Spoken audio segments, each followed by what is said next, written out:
¿Qué tal, amigos? Estamos aquí con el icónico y tan especial arquitecto Arriola. Hoy vamos a hablar un poco de la arquitectura que se da en diseño arquitectónico 6. Arquitecto, ¿nos puede contar un poco cuál es la dinámica en este diseño?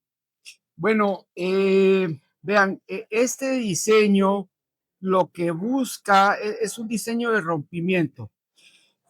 Lo que busca justo es explorar eh, las formas complejas con el fin de que el alumno desarrolle capacidades no solo creativas, sino que investigativas del espacio nuevo, inclusive del espacio fundado en la geometría, en este caso, la geometría proyectiva y la geometría topológica, que son de grado complejo, y que es lo que se está dando todavía en la actualidad en la arquitectura contemporánea.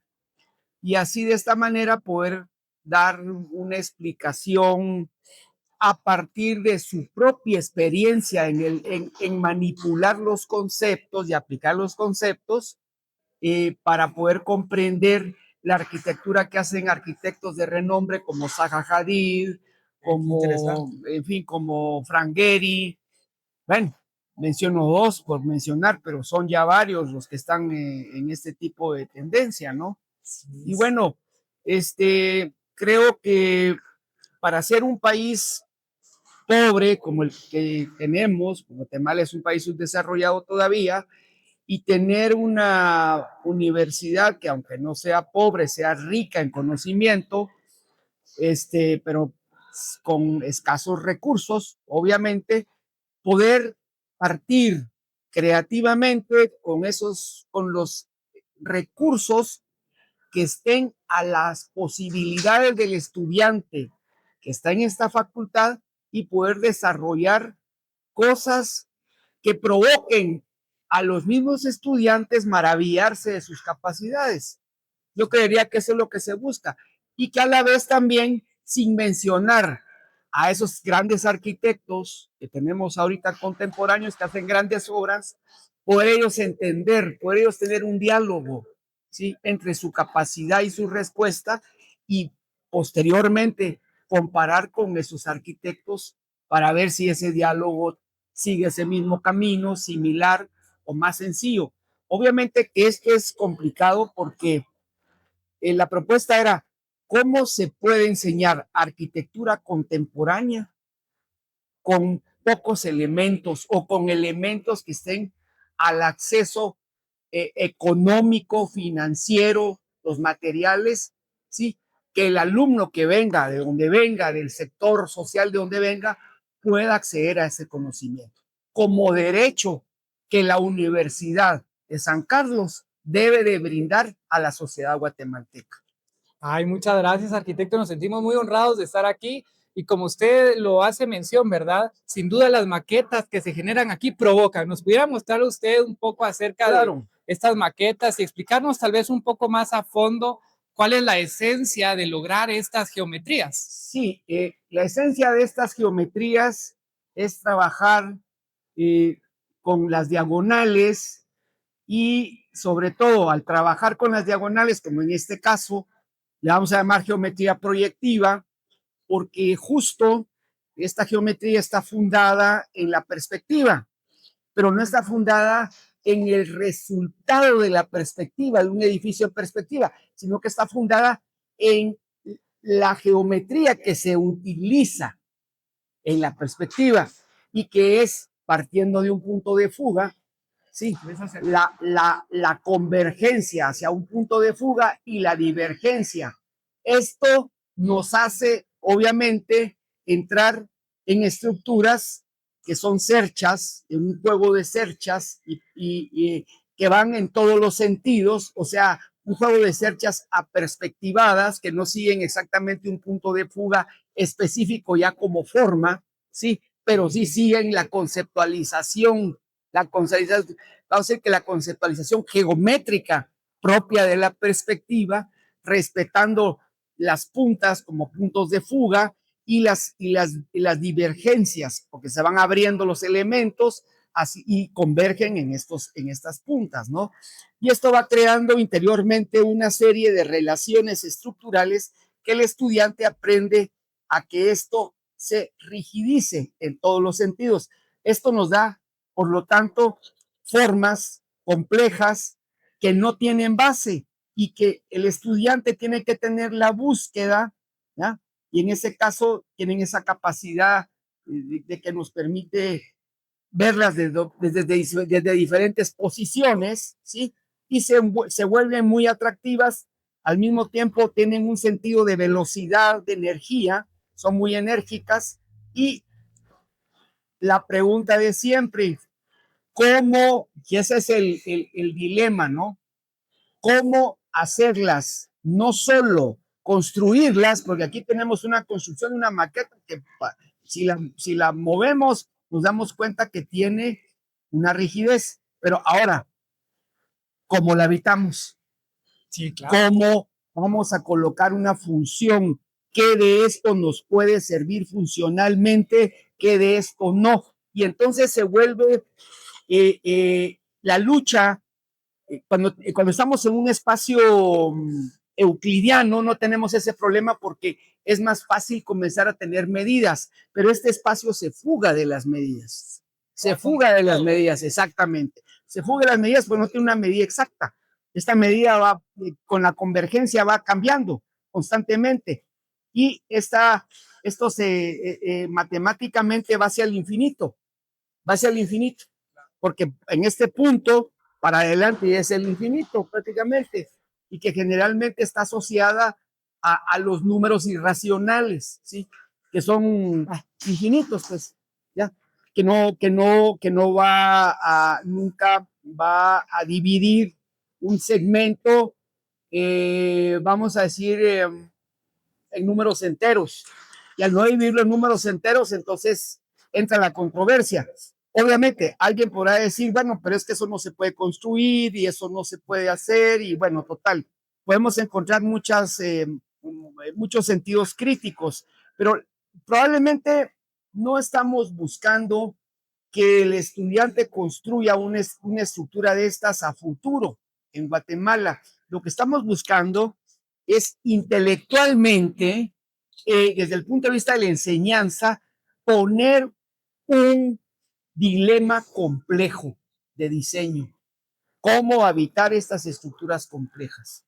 Y entonces ahí ya ponemos a prueba toda la enseñanza que aprendieron de la función en espacios euclidianos. Aquí encuentran un golpe, un acicate, un reto, etcétera. Y ese es el valor intelectual que tienen estas estructuras. Si nos vamos más complejos, entonces no tenga ya. pena. Hoy sí, son más por la pobre estructura. Pero bueno, no pasó nada. Fíjese, cayó la estructura y cayó parada y está bien. Eso señala que está bien pegada. Es prueba. Ya hasta se comió el palillo aquel joven de los puros nervios. Esta estructura es muy compleja. Aquí tenemos una serie de pliegues que tienen dobleces y le vamos dando vueltas y vamos viendo la cantidad de complejidad que tiene. Y la pregunta ¿es habitable esto? Esta maraña, este bosque. Entonces estamos en presencia del caos. Sin duda alguna. Estamos en presencia del caos. Ahora, se preguntarán ustedes, pero ¿cómo se racionaliza el caos? Yo les diría, el caos no se racionaliza.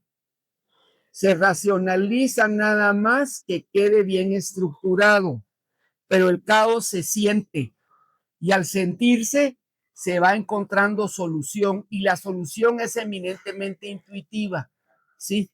Y lo único que queda son ciertas reglas, estructurar todos los planos. Algunos planos aquí se les olvidaron estructurarlos, pero en la mayoría vemos todos los planos estos estructurados.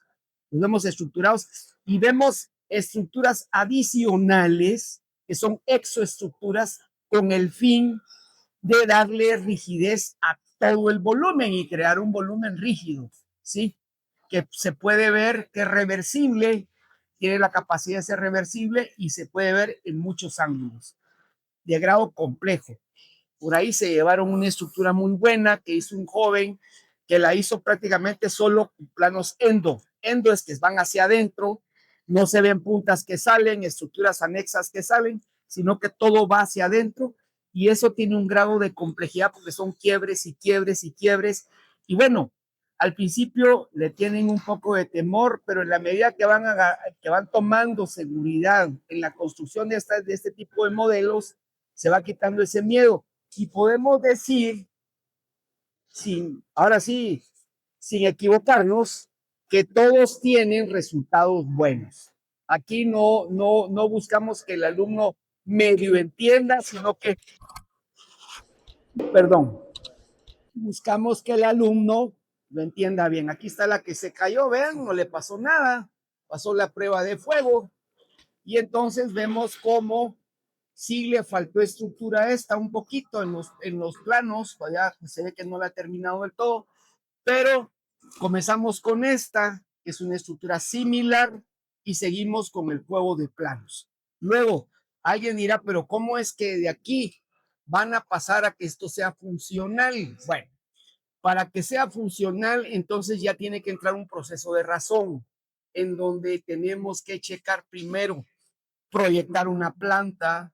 Después de proyectar una planta, ya vamos a poder revisar, checar esa planta desde el punto de vista de las escalas, qué escalas vamos a utilizar para el proyecto. Después checamos con esa misma escala la altura, qué altura vamos a manejar. Y después comenzamos a ver y decir, bueno, mira, esta área de aquí no es habitable, entonces cortamos y vamos viendo qué áreas son habitables y vamos mejorando la estructura interna para que sea más habitable y quizá menos estructura, sin que pierda la calidad estructural. Sí, pues hay un proceso de depuración. Un proceso de depuración forzoso, porque a este modelo, yo siempre he dicho, tenemos que llevar el modelo al límite para que nuestra mente llegue al límite, para después regresar otra vez a la realidad y ponerlo en otro límite.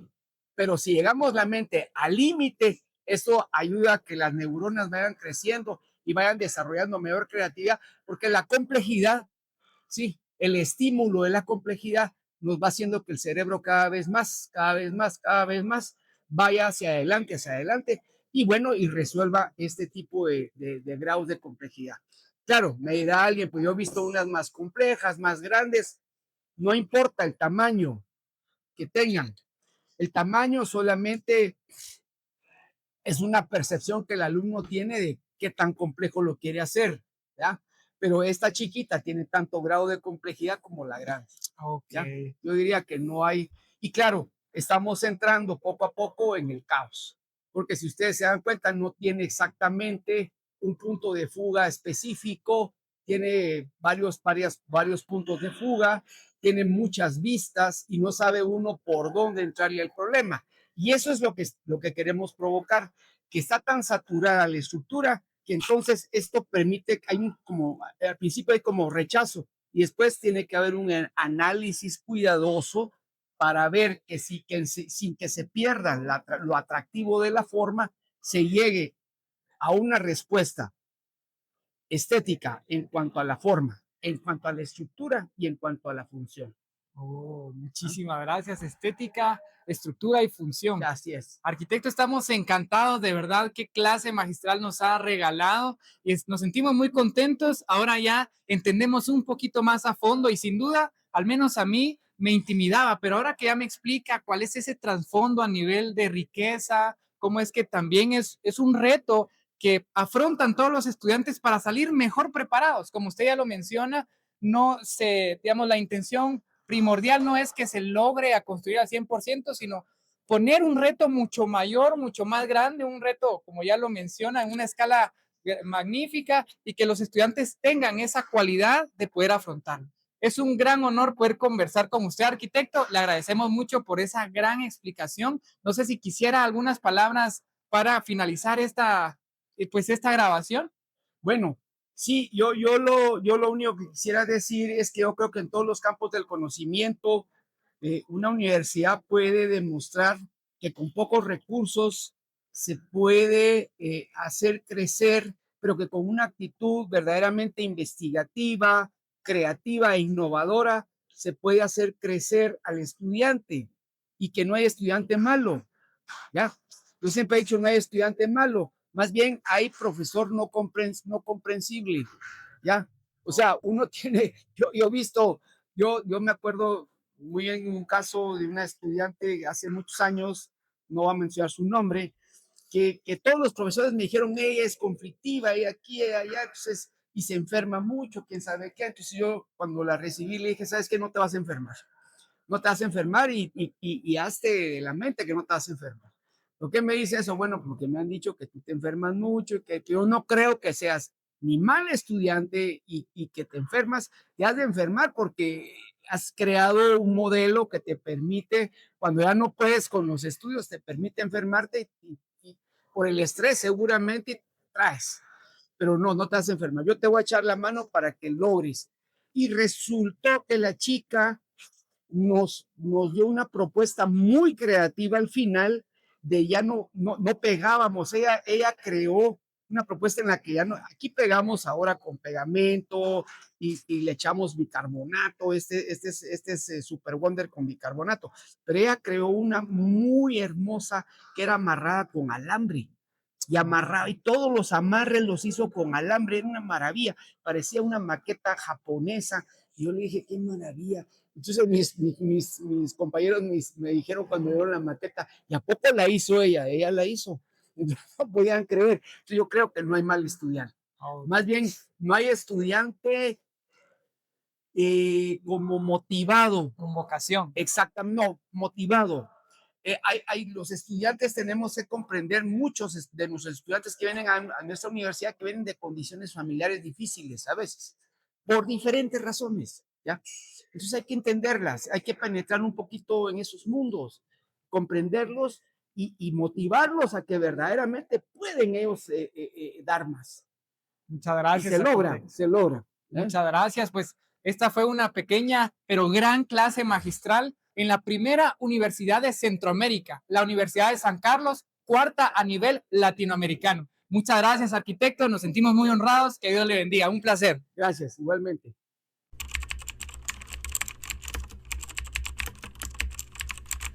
Facultad de Arquitectura. Muchas gracias. Excelente.